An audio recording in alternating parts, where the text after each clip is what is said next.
السلام عليكم ورحمة الله وبركاته. ازيكم؟ عاملين ايه؟ يا رب تكونوا بخير. ان شاء الله النهاردة هنعمل مع بعض المنين بالعجوة والملبن وسادة.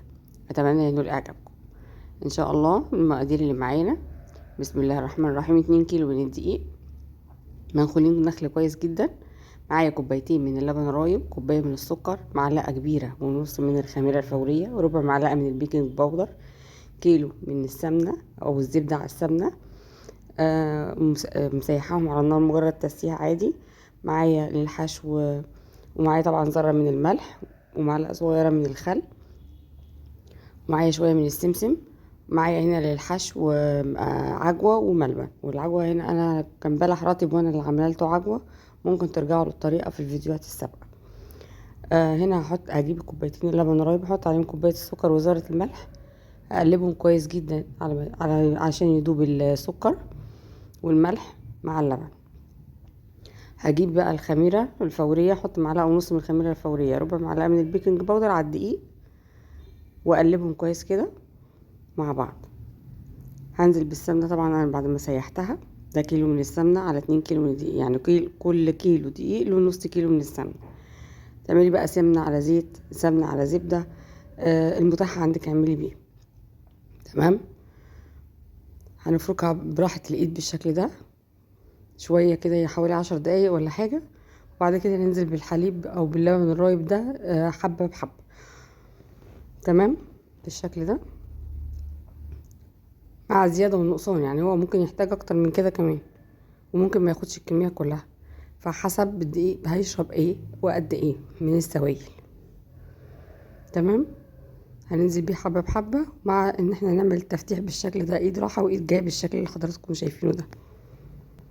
تمام.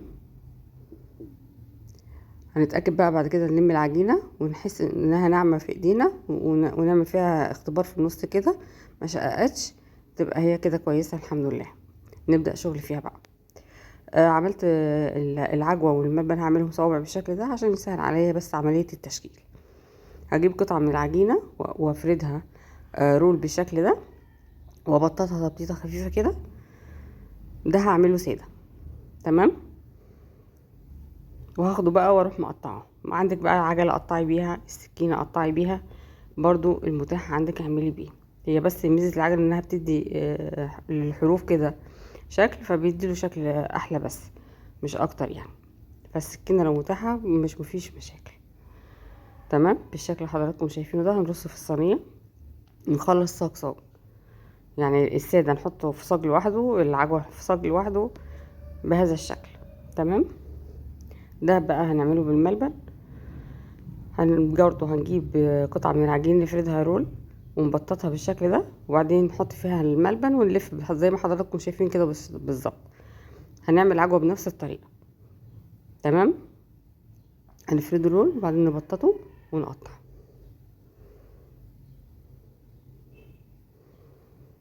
بالشكل ده.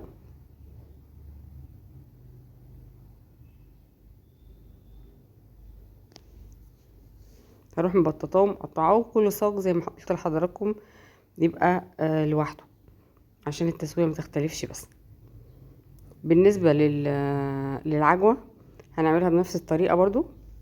وجبت انا صينية، جبت قطعة من العجين فردتها في صينية على رقيق، وجبت طبقة من العجوة وفردتها عليها، وجبت طبقة تانية من العجين وعملتها صينية بالشكل ده. تمام. بس هي دي بتاخد وقتها شوية في الفرن، يعني غير الصاج، لان انا استعجلت عليها طلعتها فكانت ايه مش ناشفة قوي، فانا اضطريت ان انا اردها تاني للفرن. تمام بالشكل ده. نخلص كل الكمية وندخلها بقى، تسيبها تستريح شوية لحد ما تبدأ تخمر. احنا طبعا مستخدمين خميرة فورية، فبنسيبها شوية ترتفع او بتخف شوية. غير البيكنج باودر بتدخلي على طول.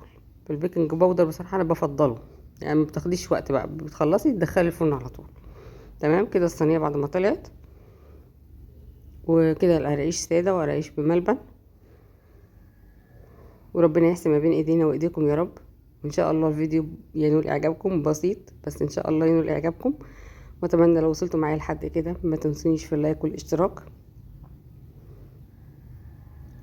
لان اللايك بيرفع القناة. ويهمكم معانا بقى. العجينة هشة ناشفة، مشبكة من جوه وحلوة.